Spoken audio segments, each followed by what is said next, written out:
Good morning बच्चों। आज हम 12वीं क्लास में नाभिकीय रसायन यूनिट पढ़ेंगे।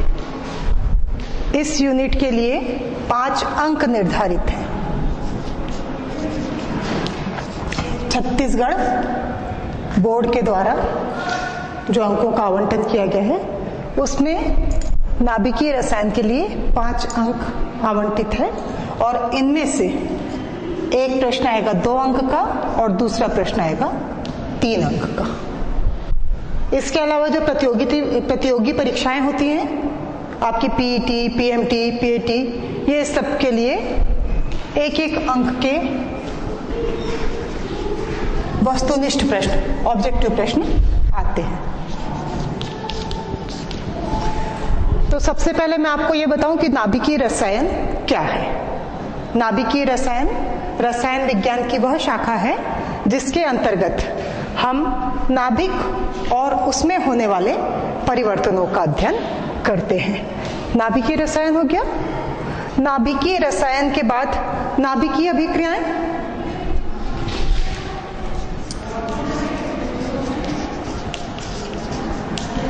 नाभिकीय अभिक्रिया किसे कहते हैं? तो वो अभिक्रियाएं हैं जो परमाणु के नाभिक के द्वारा प्रदर्शित की जाती हैं या ऐसी अभिक्रियाएं जिसमें परमाणु के नाभिक परिवर्तित होते हैं, नाभिकीय अभिक्रियाएं कहलाती हैं। अब परमाणु का नाभिक मतलब हमें परमाणु की संरचना भी मालूम होनी चाहिए। तो परमाणु की संरचना अगर हम देखें तो हमें ये मालूम है, हमें ज्ञात है कि परमाणु के बीच में एक नाभिक होता है। परमाणु के केंद्र में एक नाभिक होता है और जिसके अंदर प्रोटॉन तथा न्यूट्रॉन उपस्थित होते हैं, है ना। इसके बाहर विशेष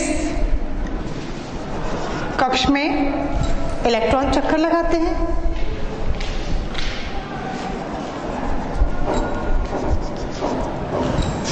तो पहले तो ये माना जाता था डाल्टन के समय कि परमाणु अविभाज्य है। अविभाज्य मतलब परमाणु को और अधिक विभाजित नहीं किया जा सकता। लेकिन बाद में जे थॉमसन ने इलेक्ट्रॉन की खोज की थी और उसके बाद प्रोटॉन और न्यूट्रॉन की भी खोज की गई।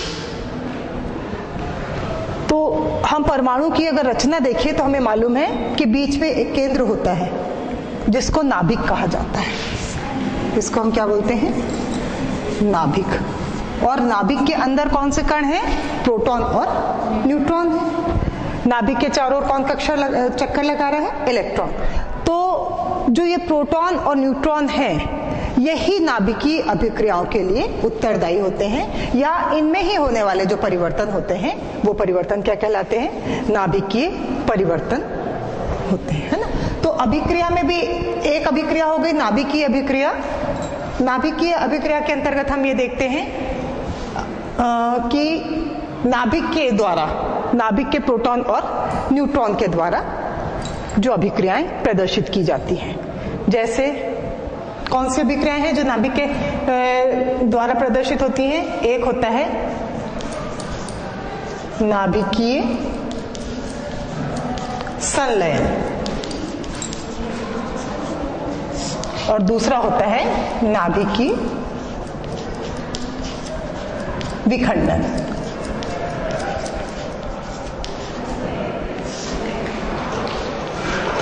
नाभिकीय संलयन, नाभिकीय विखंडन। नाम से समझ में आता है। संलयन का मतलब होता है जुड़ना। जब हल्के नाभिक आपस में जुड़ते हैं और इस अभिक्रिया को हम कहते हैं नाभिकीय संलयन, है ना। इस क्रिया के फलस्वरूप बहुत अधिक मात्रा में ऊर्जा उत्पन्न होती है। आप लोग पिछली कक्षा में इसके बारे में पढ़ चुके हैं, ठीक है। जैसे सूर्य को ऊर्जा कैसे मिलती है? नाभिकीय हाइड्रोजन के नाभिकीय संलयन क्रिया के द्वारा ही मिलती है, अपन पढ़ चुके हैं। दूसरा होता है नाभिकीय विखंडन। विखंडन यानी नाभिक का टूटना। तो जब भारी नाभिक हल्के नाभिकों में टूटते हैं तो इस अभिक्रिया को कहा जाता है नाभिकीय विखंडन। इस अभिक्रिया के फलस्वरूप भी बहुत अधिक मात्रा में ऊर्जा उत्पन्न होती है। तो ये हो गया नाभिकीय अभिक्रिया। अब परमाणु की संरचना तो आप पहले पढ़ चुके हैं, पिछली कक्षाओं में आप पढ़ चुके हैं ना। तो हमको मालूम है कि परमाणु का समस्त भार नाभिक पे स्थित है और नाभिक के अंदर प्रोटॉन और न्यूट्रॉन है। नाभिक के चारों ओर इलेक्ट्रॉन चक्कर लगा रहे हैं, ठीक है। ये नाभिकीय अभिक्रिया हो गई। और रसायन में अपन जो अभिक्रियाएं पढ़ते हैं वास्तव में वो कौन सी अभिक्रियाओं के बारे में पढ़ते हैं? रासायनिक अभिक्रिया पढ़ते हो ना। तो दूसरी अभिक्रिया क्या कहलाती है? रासायनिक अभिक्रिया।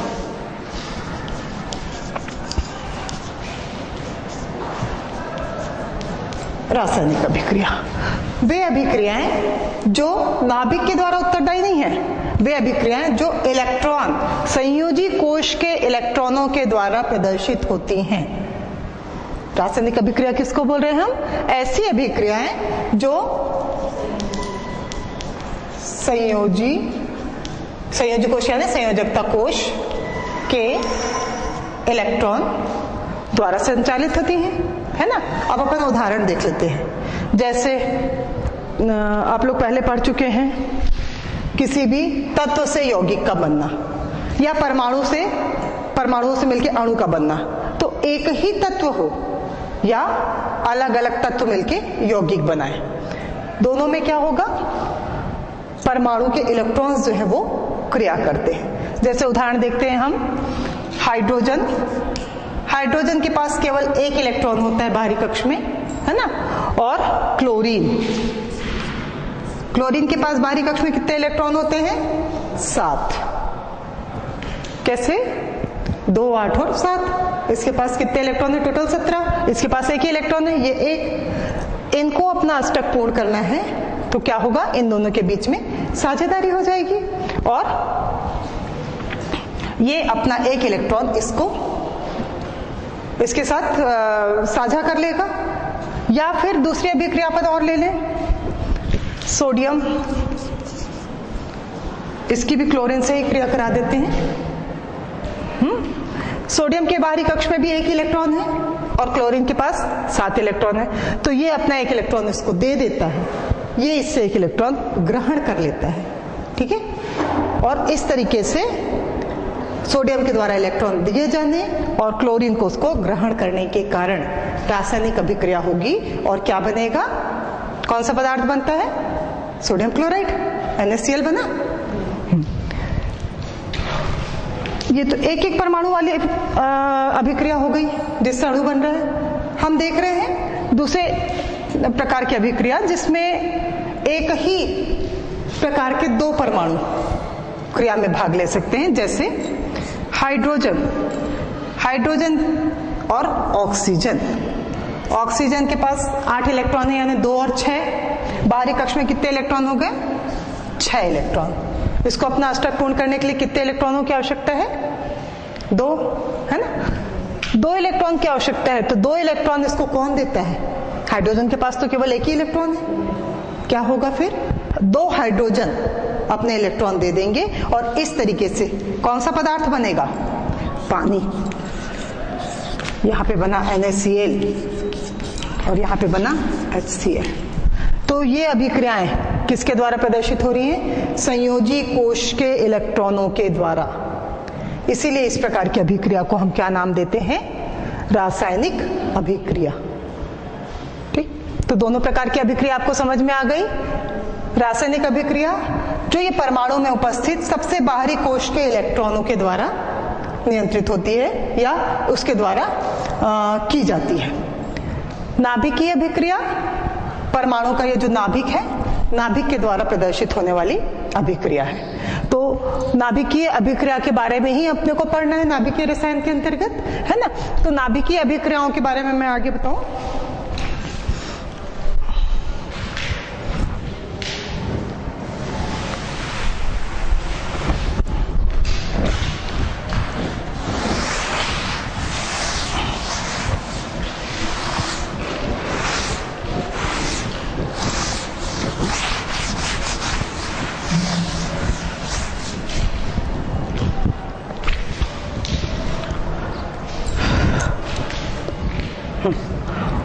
नाभिकीय अभिक्रिया। नाभिकीय अभिक्रिया अपन जब पढ़ते हैं तो हमको मालूम है एक एक उदाहरण, जैसे नाभिकीय संलयन का उदाहरण क्या है? हाइड्रोजन। हाइड्रोजन का परमाणु भार 1 सूत्र H2 है ना। हाइड्रोजन अपने दूसरे समस्थानिक के द्वारा जुड़ता है। इसको अगर इसके पास एक इलेक्ट्रॉन एक प्रोटॉन है तो इसको कहा जाता है प्रोटियम। अगर इसके पास एक इलेक्ट्रॉन एक प्रोटॉन और एक न्यूट्रॉन भी हो गया है, ड्यूटेरियम, ट्रिटियम और फिर हीलियम, है ना। तो हाइड्रोजन क्रिया करते हुए किस चीज का निर्माण करता है? हीलियम। इस क्रिया में नाभिक, हाइड्रोजन का नाभिक हल्का नाभिक है, यह हीलियम के भारी नाभिक में परिवर्तित होता है।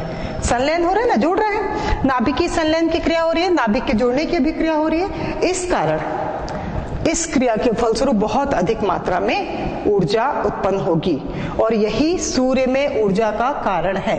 ठीक है। तो कभी बीच में एक बार पेपर में आया था कि कुछ लाख साल के पश्चात सूर्य जिससे अभी हमको ऊर्जा मिल रही है, ये क्या हो जाएगा? समाप्त हो जाएगा। क्यों समाप्त हो जाएगा? क्योंकि सूर्य के पास जितनी भी हाइड्रोजन है, सूर्य के क्रोर में जितनी भी हाइड्रोजन है, वह हाइड्रोजन धीरे धीरे किस में परिवर्तित हो रही है? हीलियम में। और जब पूरी हाइड्रोजन, जब सारी की सारी हाइड्रोजन हीलियम में परिवर्तित हो जाएगी तो उस समय सूर्य का अस्तित्व समाप्त हो जाएगा, है ना। तो हम ये बोल सकते हैं कि नाभिकीय संलयन की अभिक्रिया के द्वारा सूर्य को ऊर्जा प्राप्त हो रही है और सूर्य की ऊर्जा का उपयोग हम लोग कर रहे हैं। दूसरा हो गया नाभिकीय विखंडन, जैसे यूरेनियम 238 और 92। इसको लिखने का तरीका ऐसा होता है कि जब हम यूरेनियम जैसे ये है पदार्थ और यहाँ पे परमाणु भार लिखा जाता है, ऊपर पे नीचे पे परमाणु क्रमांक लिखा जाता है। आप चाहें तो किसी भी तत्व के लिए X कर दिया, और अगर परमाणु भार लिखना है तो हम उसको A से डिनोट करते हैं, प्रदर्शित करते हैं, और परमाणु क्रमांक को Z से। ठीक है। तो जब यूरेनियम में न्यूट्रॉन की बौछार की जाती है, न्यूट्रॉन की बौछार की जाती है तो यह हल्के नाभिक में टूटता है। ठीक है। और यूरेनियम के इस क्रिया के द्वारा एक हीलियम का नाभिक निकलता है, जो हीलियम जो है वो अल्फा कण के रूप में प्राप्त होता है। तो ये हो गया, मान लीजिए ये एक पदार्थ है, इसमें से एक अल्फा कण निकल रहा है। अल्फा कण निकलेगा तो क्या हो जाएगा? इसका जो पदार्थ बनेगा वो हो जाएगा A-4 और Z परमाणु क्रमांक इसका 2 कम हो जाएगा। तो परमाणु भार में इसके 4 की कमी आई और परमाणु भार में 2 की कमी आई। ठीक है। ये हो गया प्लस हीलियम 4 और 2। तो किसी रासायनिक अभिक्रिया को अगर हमको लिखना है तो हम इस तरीके से प्रदर्शित करते हैं। ये किसी रासायनिक अभिक्रिया को लिखने का ये तरीका है। ठीक है। अब इसके पश्चात नाभिकीय अभिक्रिया में हमने दोनों प्रकार पढ़ लिया। अब रेडियो एक्टिवता। रेडियो एक्टिवता सबसे पहले 1896 में एक वैज्ञानिक थे जिनका नाम था बैकुरल। क्या नाम था? बैकुरल।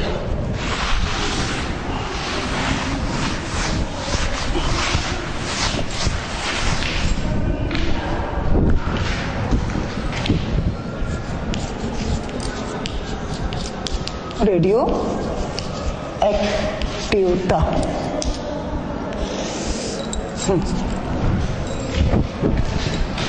18वीं सदी में, 1896 में वैज्ञानिक थे हेनरी बैकुरल करके।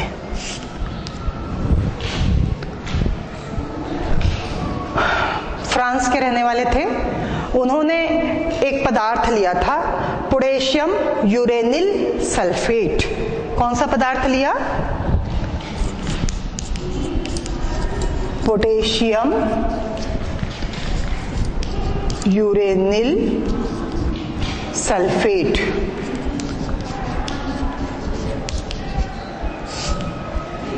और इस पर ये प्रयोग कर रहे थे।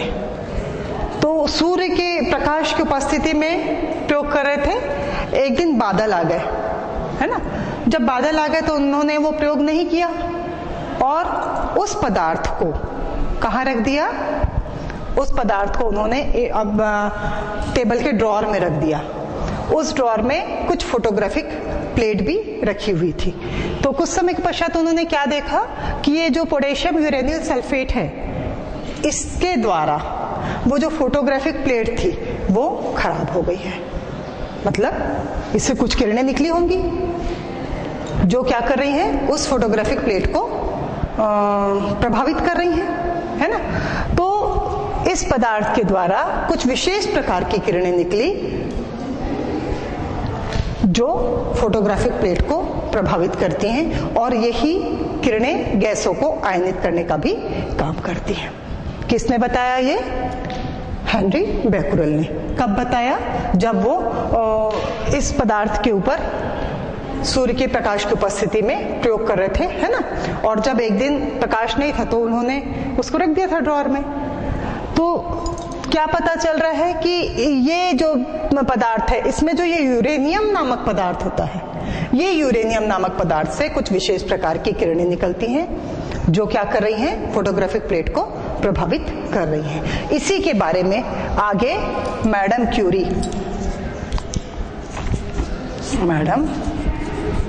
क्यूरी और इनके पति Pierre Curie. Madam Curie Poland की रहने वाली थी और इनके साथ इनके पति पियरे क्यूरी, इन दोनों ने मिलकर के ये देखा कि ऐसा ही जैसे ये यूरेनियम से किरणें निकल रही हैं, ऐसे ही किरणें रेडियम से भी निकल रही हैं। रेडियम नामक पदार्थ से भी इस प्रकार की किरणें निकल रही हैं, है ना। तो क्या देखा कि जब रेडियम से इस प्रकार की किरणें निकलती हैं, उस किरणों का अध्ययन उन्होंने किया और ये बताया कि किसी तत्व से, वो तत्व कौन सा था? रेडियम। रेडियम से कुछ विशेष प्रकार की किरणें निकलती हैं जो फोटोग्राफिक प्लेट को प्रभावित करती हैं, जो गैसों को आयनित करती हैं और जिनमें किसी चीज को भेदने की क्षमता, जैसे एक्स किरणें, है ना, एक्सरे के समान ये भी काम करती हैं। ठीक है। तो मैडम क्यूरी और उनके पति पियरे क्यूरी को इसके लिए रेडियम की जो खोज की थी और रेडियम की खोज करके उन्होंने ये बताया था कि इससे कुछ विशेष प्रकार की किरणें निकलती हैं। तो वे पदार्थ जिनसे कुछ विशेष प्रकार की किरणें निकलती हैं जो गैसों को आयनित करती हैं, जो विद्युतीय क्षेत्र में को प्रभावित करती हैं और गैसों को आयनित करती हैं, विद्युतीय क्षेत्र को प्रभावित होती हैं, चुंबकीय क्षेत्र में भी प्रभावित होती हैं, है ना। इन किरणों को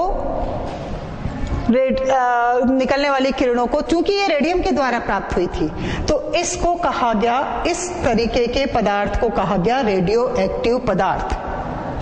वे पदार्थ जिनसे विशेष प्रकार की किरणें निकलती हैं, इन पदार्थों को कहा गया रेडियो एक्टिव पदार्थ। और इन पदार्थों से निकलने वाले इन किरणों को या इस घटना को रेडियो एक्टिवता कहा गया।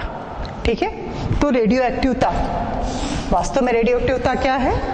रेडियो एक्टिवता कुछ ऐसे पदार्थ होते हैं जिनसे स्वतः अपने आप कुछ विशेष प्रकार की किरणें निकलती हैं और इन किरणों के द्वारा फोटोग्राफिक प्लेट प्रभावित होती है, गैस आयनित हो जाती है, विद्युतीय और चुंबकीय क्षेत्र में ये विक्षेपित हो जाती है। तो इस प्रकार की किरणों को कहा गया रेडियो एक्टिव किरण, इस गुण को कहा गया रेडियो एक्टिवता और उस पदार्थ को कहा गया रेडियो एक्टिव पदार्थ। ठीक है। इसके लिए रेडियो एक्टिवता की खोज करने के लिए, इसको रेडियो एक्टिवता के साथ कभी कभी रेडियो धर्मिता भी कहा जाता है। ठीक है। तो कभी जैसे रेडियो धर्मिता करके पूछ रहा है तो भी आपको क्या काहे के बारे में बताना है? रेडियो एक्टिवता को ही रेडियो धर्मिता भी कहा जाता है। इसके लिए मैडम क्यूरी और उनके पति को नोबेल पुरस्कार मिला था। विश्व का सबसे महत्वपूर्ण और सबसे बड़ा जो पुरस्कार है नोबेल प्राइज, वह 1911 में मैडम क्यूरी और उनके पति पीरे क्यूरी को दिया गया था। एक और बात बताऊं, केवल इन्हीं का परिवार, केवल क्यूरी परिवार ही ऐसा है जिसमें 3 लोगों को नोबेल पुरस्कार प्राप्त हुआ। मैडम क्यूरी की जो बेटी थी उसे भी भौतिक शास्त्र के लिए बाद में नोबेल पुरस्कार प्राप्त हुआ था।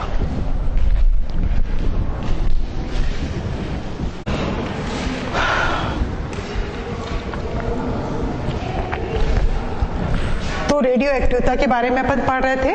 रेडियो एक्टिविटी अर्थात पदार्थ का वह गुण जिसमें किसी तत्व के द्वारा विशेष प्रकार की किरणें निकलती हैं, और चूंकि इसके बारे में सबसे पहले रेडियम तत्व में मैडम क्यूरी ने बताया था, इसीलिए इस गुण को, जिसमें किसी विशेष प्रकार की किरणें निकलना, रेडियो एक्टिवता कहलाता है। ये घटना जो है रेडियो एक्टिवता कहलाती है और उस पदार्थ को कहा जाता है रेडियो एक्टिव तत्व।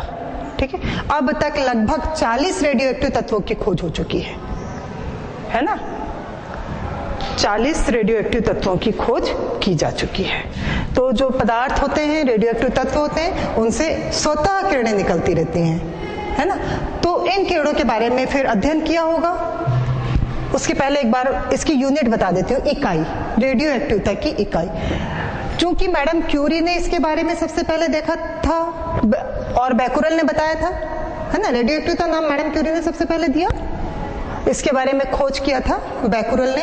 तो रेडियो एक्टिविटी की इकाई 1 ग्राम रेडियम को 1 सेकंड में जितना विघटन होता है वह उसकी इकाई कहलाता है। 1 ग्राम रेडियम 1 सेकंड में जितना विघटित होता है वह क्या कहलाता है? वो रेडियो एक्टिविटी की इकाई कहलाता है, जिसको हम CI से प्रदर्शित करते हैं। तो ये इकाई CI से प्रदर्शित कर रहे हैं, क्यूरी। ठीक है, 1 क्यूरी बराबर होता है, 1 क्यूरी बराबर 3.7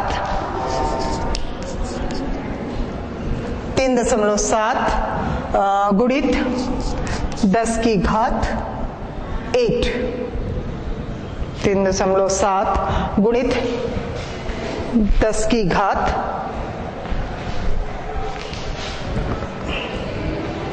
8 बैकुरल। ठीक है, तो 1 क्यूरी बराबर 3.7 गुणित 10 की घात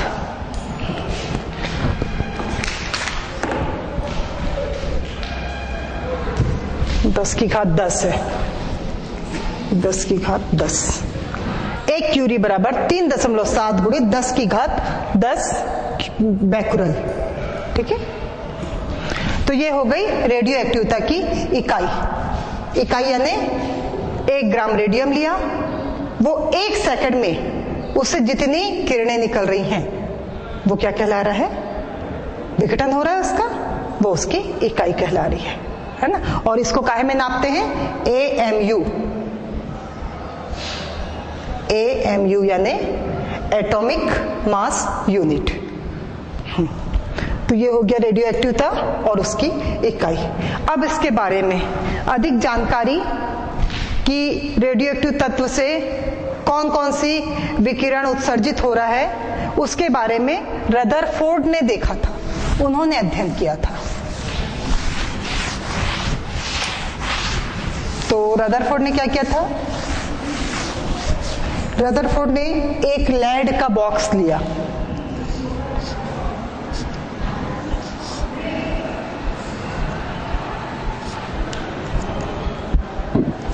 और उस लेड के बॉक्स में इस रेडियो एक्टिव तत्व को रख दिया, है ना। वो रेडियो एक्टिव तत्व रेडियम भी हो सकता है, यूरेनियम भी हो सकता है, और भी कोई बहुत सारे तत्व हैं, है ना। रेडॉन, जैसा पहले पढ़ा चुकी हूं मैं, रेडॉन अक्रिय तत्व है, वो भी रेडियो एक्टिव तत्व है। एस्टाटिन रेडियो एक्टिव तत्व है। तो कोई भी एक रेडियो एक्टिव तत्व को इस लेड के बॉक्स में रख दिया और विद्युत प्रवाहित की। तो ये देख रहे थे कि कुछ किरणें तो ऐसी हैं जो यहां से सीधे निकल जाती हैं, कुछ किरणें ऐसी हैं जो किसी क्षेत्र की तरफ विक्षेपित होती हैं।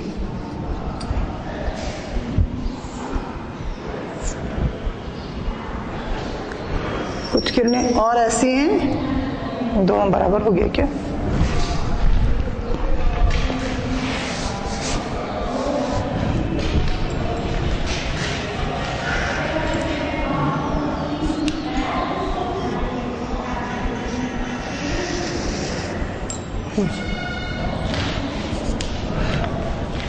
यहाँ पे छोटा कोण बन रहा है, यहाँ पे बड़ा कोण बन रहा है। कम विक्षेप के साथ जो किरण इधर जा रही है ऋण प्लेट की ओर, ठीक है, ये ऋण प्लेट है, ऋण प्लेट की ओर जा रही है, क्योंकि हमने इसमें विद्युत प्रवाहित किया है ना, तो दो आवेश होंगे, है ना, एक ऋण आवेशित प्लेट और दूसरी धन आवेशित प्लेट। तो ऋण प्लेट की ओर जो जा रहे हैं वो किस प्रकार के कण होंगे? धन आवेशित कण होंगे, और इन धन आवेशित कणों को कहा गया अल्फा कण, ठीक है। तो ये जो किरण बन रही है, ये किरण कौन सी किरण कहला रही है? अल्फा किरण कहला रही है। दूसरा, कुछ ज्यादा विक्षेप के साथ धन प्लेट की ओर,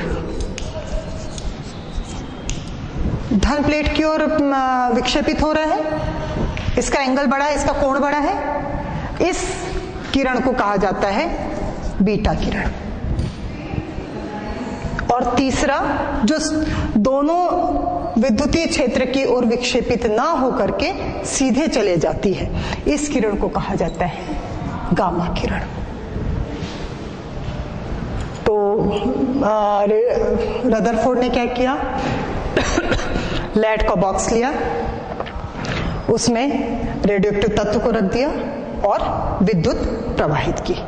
क्या देख रहे थे? ये देखा कि तीन प्रकार की इसमें से किरणें निकल रही हैं। कुछ किरणें धन प्लेट की ओर आकर्षित हो रही है, कुछ ऋण प्लेट की ओर आकर्षित हो रही है, और कुछ दोनों प्लेट की ओर आकर्षित ना होके सीधे निकल जा रही है। तो क्या पता चला इससे? जो धन प्लेट की ओर आकर्षित हो रही है वो ऋण आवेशित होगी, वो बीटा किरण थी। दूसरी, जो ऋण प्लेट की ओर आकर्षित हो रही है वो धन आवेशित अल्फा किरण थी, और जो दोनों ही प्लेट की ओर आकर्षित नहीं हो रही है, सीधे चले जा रही है, वो किरण थी गामा किरण। तो ये तीन प्रकार की किरणें थी, है ना। अब यहाँ के जो कोण हैं, ये कोण का भी ध्यान रखिएगा। अल्फा कण कुछ छोटे कण कोण के द्वारा विक्षेपित होता है, और ये बीटा किरण जो होती है वो ज्यादा झुकते हुए, बड़ा कोण बनाते हुए विक्षेपित हो जाती है ना। तो ये हो गया रदरफोर्ड ने जो अपना प्रयोग किया था वो प्रयोग के बारे में। अब जब ये किरणें निकल रही हैं तो इन किरणों के गुण पता होना चाहिए, तो हम सबसे पहले पढ़ेंगे अल्फा किरण के गुण।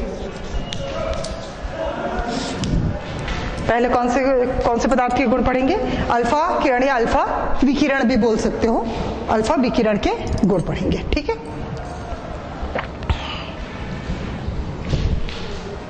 अल्फा किरणें किस प्लेट की ओर आकर्षित हो रही हैं? ऋण प्लेट की ओर आकर्षित हो रही है। तो आवेश कौन सा होगा इसमें? हम क्या बोल सकते हैं कि ये धन आवेशित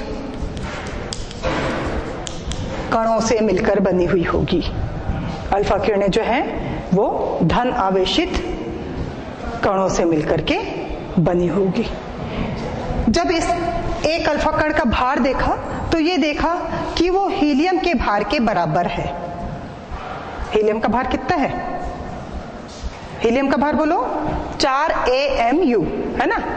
तो हीलियम के भार के बराबर है। जब हीलियम में से 2 इलेक्ट्रॉन निकाल दिए जाते हैं, है ना, हीलियम के पास 2 प्रोटॉन और 2 न्यूट्रॉन है। हीलियम का भार कितना हो गया? 4 हो गया, क्योंकि अपने को पता है कि परमाणु का समस्त भार कहाँ उपस्थित होता है? उसके नाभिक में रहता है ना। तो और इसमें से 2 अल्फा हीलियम में से के जो कण है या अल्फा किरण जो है, इस कण को अगर हम देख रहे हैं तो ये पता चल रहा है कि हीलियम के नाभिक के समान है। इसमें से 2 इलेक्ट्रॉन्स निकाल दिए जाते हैं, तो ये आवेशित हो जाएगी, है ना। कौन से आवेशित हो गई? ऋण आवेश को निकाल दिया, 2 इलेक्ट्रॉन निकाला यानी 2 ऋण आवेश निकाला, तो कौन सा आवेश बढ़ा? धन आवेश। तो इनके पास 2 आवेशित तो है, कितना आवेश है? 2 धन आवेश है। अल्फा किरणों के पास आवेश कौन सा हो गया? धन आवेश। कितना धन आवेश? 2। क्यों? क्योंकि इसमें से 2 इलेक्ट्रॉन्स निकल रहे हैं, है ना। फिर इसके बाद इसका भार हो गया द्रव्यमान, द्रव्यमान यानी हीलियम के कण के बराबर, मतलब 4 AMU इसका द्रव्यमान हो गया। चूंकि हीलियम का नाभिक का भार भी 4 है, अपन ये बोल सकते हैं कि इसका द्रव्यमान हीलियम के भार के बराबर है। अब इसके बाद इसका वेग, जो अल्फा किरणें निकल रही हैं ये बहुत तेजी से गति करती हैं और इनकी गति बहुत तेज होती है, प्रकाश के वेग के 1/10 गुना। अल्फा किरणों का वेग कैसा होता है? अल्फा किरणों का वेग प्रकाश के वेग का 1/10 भाग होता है, ठीक है, 1/10 गुना होता है, ये बोल सकते हैं, ठीक है। प्रकाश का वेग मालूम है क्या किसी को? चलिए, इसके बाद इनकी गतिज ऊर्जा। गतिज ऊर्जा किसको बोलेंगे? गतिज ऊर्जा, चूंकि एक किरणें निकल रही है और बहुत तेजी से गति कर रही है, तो इसके कारण इसमें कुछ ऊर्जा हो जाएगी। तो गतिज ऊर्जा जो होती है ये बहुत अधिक होती है और इसकी गतिज ऊर्जा होती है लगभग 4.9। गतिज ऊर्जा, ये तो प्रकाश का वेग, ये वेग हो गया है ना। अब गतिज ऊर्जा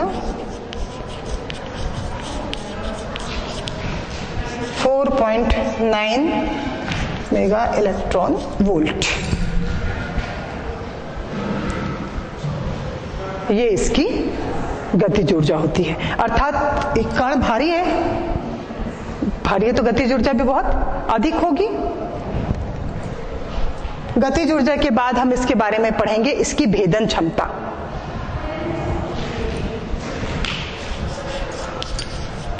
भेदन क्षमता, भेदन क्षमता, क्योंकि जो बैकुरल ने प्रयोग किया था तो उन्होंने ये देखा था ना कि ये वो फोटोग्राफिक प्लेट को प्रभावित कर रही है, यानी जिसमें रखी हुई थी उसको भेद करके तो वहां तक पहुंची होगी, तो इसमें भेदन क्षमता भी होती है। परंतु इसकी भेदन क्षमता, चूंकि ये भारी है तो भारी है तो भेदन क्षमता कैसी होगी? अधिक की कम? कम हो जाएगी। तो इनकी भेदन क्षमता लगभग 0.1 mm, 0.1 मिलीमीटर एल्यूमिनियम की शीट को भेदने की क्षमता होती है। भेदन क्षमता कैसी होती है इसकी? लगभग 0.1 mm मोटी जो शीट होती है एल्यूमिनियम की चादर, है ना, उस चादर को भेदने की क्षमता होती है। कम है, क्यों कम है? क्योंकि भारी कण है ना, तो भारी कण होने के कारण इसकी भेदन क्षमता कम हो जाती है। भेदन क्षमता के बाद गैसों को आयनित करने की क्षमता, गैसों को आयनित करना, आयनन क्षमता। गैसों को आयनित करने की क्षमता बहुत अधिक होती है। इनमें अल्फा किरणों में गैसों को आयनित करने की क्षमता बहुत अधिक होती है। और क्यों अधिक होती है? क्योंकि ये कण भारी है और इनके पास बहुत अधिक ऊर्जा है, गतिज ऊर्जा बहुत अधिक है ना। उच्च ऊर्जा होने के कारण ये गैस के अणुओं से टकराएगी और गैस के अणु को में से इलेक्ट्रॉन को निकाल देगी, तो क्या हो गया? आयनित हो गया ना, आयन में परिवर्तित हो गई गैस। इस तरीके से हम ये बोल सकते हैं कि अल्फा किरणों की गैसों को आयनित करने की क्षमता बहुत अधिक होती है। और बहुत अधिक होने का कारण अगर पूछा जाए तो आप क्या बताएंगे? क्यों अधिक होती है? क्योंकि इनके पास उच्च गतिज ऊर्जा होती है, ये कण भारी होते हैं और जब ये किससे टकराएंगे? गैस के अणुओं से टकराएंगे, तो गैस के अणु से इलेक्ट्रॉन को मुक्त कर देते हैं, इलेक्ट्रॉन को निकाल देते हैं, तो गैस कैसी हो गई? आयनित हो गई, है ना। तो इस तरीके से इसमें आयनन क्षमता भी, गैसों को आयनित करने की क्षमता भी बहुत अधिक है। और ये तो बता ही चुकी हूं कि अल्फा कण धन आवेशित है, तो ये विद्युतीय क्षेत्र में किस ओर आकर्षित हो रहे हैं, ऋण प्लेट की ओर आकर्षित होते हैं, है ना। तो ये हो गया इसके गुण। इसमें एक और गुण है, वो है फोटोग्राफिक प्लेट को प्रभावित करना। तो सबसे अधिक फोटोग्राफिक प्लेट को प्रभावित करने का काम कौन करती है? जिंक सल्फाइड की प्लेट और फोटोग्राफिक प्लेट दोनों ही को अल्फा किरणें प्रभावित करती हैं। ठीक है, तो अल्फा किरणों के जो गुण हैं ये आपको बता चुकी, दोहराने की जरूरत तो नहीं है। चलिए अब इसके पश्चात पढ़ेंगे हम बीटा किरणों के गुण।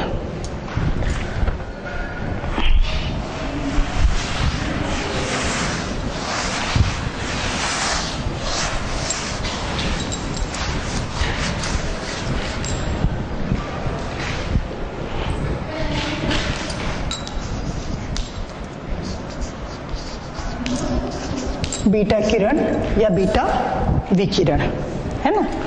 तो इसके क्या गुण होंगे? सबसे पहला, किस प्लेट की ओर आकर्षित हो रही है? चित्र में अपने को दिखाई दे रहा है, धन प्लेट की ओर आकर्षित हो रही है, अर्थात यह ऋण आवेशित कणों से मिलकर बनी होगी। ऋण आवेशित कण, कौन सा कण होता है? इलेक्ट्रॉन, है ना। तो ऋण आवेशित कण से मिलकर बनी हुई है। और इलेक्ट्रॉन का भार, परमाणु की संरचना पढ़ाते समय मैंने बताया था, इलेक्ट्रॉन का भार बहुत कम या नगण्य होता है। जैसे एक एग्जांपल लेते हैं अपन, 100 ग्राम शक्कर ले लीजिए, ठीक है। 100 ग्राम शक्कर लिया, उस 100 ग्राम शक्कर में से एक कण शक्कर का अगर हम निकाल देते हैं तो उसके भार में कितना परिवर्तन आएगा? उसके भार में परिवर्तन नगण्य हो जाता है। इसी तरीके से जो ये बीटा कण है, इसका भार बहुत कम होता है, जिसको हम नगण्य मान सकते हैं। इलेक्ट्रॉन ऋण आवेशित कण है, बीटा किरणें ऋण आवेशित कण से मिलकर बनी है, इसीलिए धन प्लेट की ओर आकर्षित होती है। हाँ, इसका आवेश कैसा होगा? इलेक्ट्रॉन में कौन सा आवेश पाया जाता है? एक ऋण आवेश, ठीक है। तो एक ऋण आवेश पाया जाएगा इसमें। इसके बाद इसका वेग, बीटा किरणों का जो वेग है ये भी बहुत तेजी से गति करती हैं। बीटा किरणें भी बहुत तेजी से गति करती हैं और इनका वेग प्रकाश के वेग के लगभग बराबर। वेग कैसा है? प्रकाश के वेग का लगभग बराबर होता है ना। गतिज ऊर्जा, गतिज ऊर्जा बहुत तेजी से ये भी गति करते हैं, तो इसके कारण उत्पन्न ऊर्जा, अगर हम गतिज ऊर्जा देखें तो इसकी गतिज ऊर्जा 0.5 से लेकर के 2 मेगा इलेक्ट्रॉन वोल्ट हो गया। ये हो गया इसकी गतिज ऊर्जा। अर्थात हम ये बोल सकते हैं कि बीटा किरणों की जो गतिज ऊर्जा होती है वह अल्फा किरणों के अपेक्षाकृत कम होती है। क्यों कम है? क्योंकि ये हल्के कण है, हल्के होने के कारण इसकी गतिज ऊर्जा कम हो जाती है। गतिज ऊर्जा के पश्चात हम पढ़ेंगे भेदन क्षमता।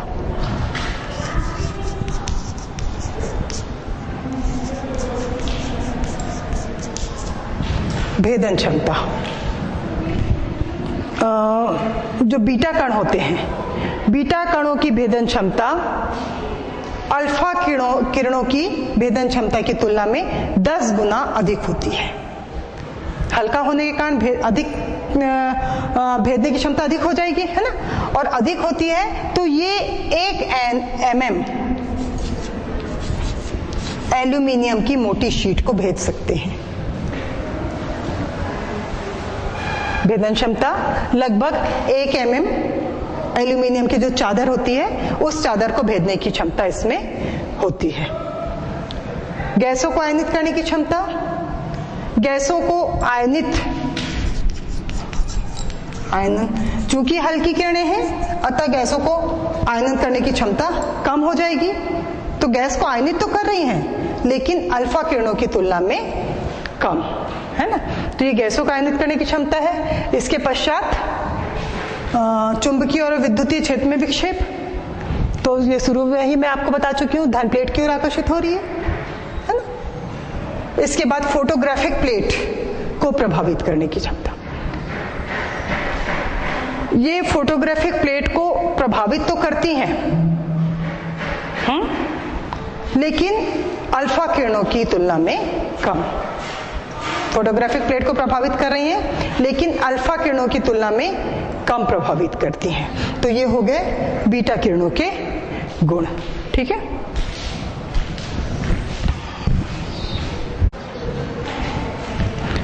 तो अल्फा किरणें और उसके बाद अपन ने पढ़ा बीटा किरण। इसके पश्चात हमको पढ़ना है गामा किरणों के गुण, वो मैं नेक्स्ट कालखंड में पढ़ाऊंगी। Thank you.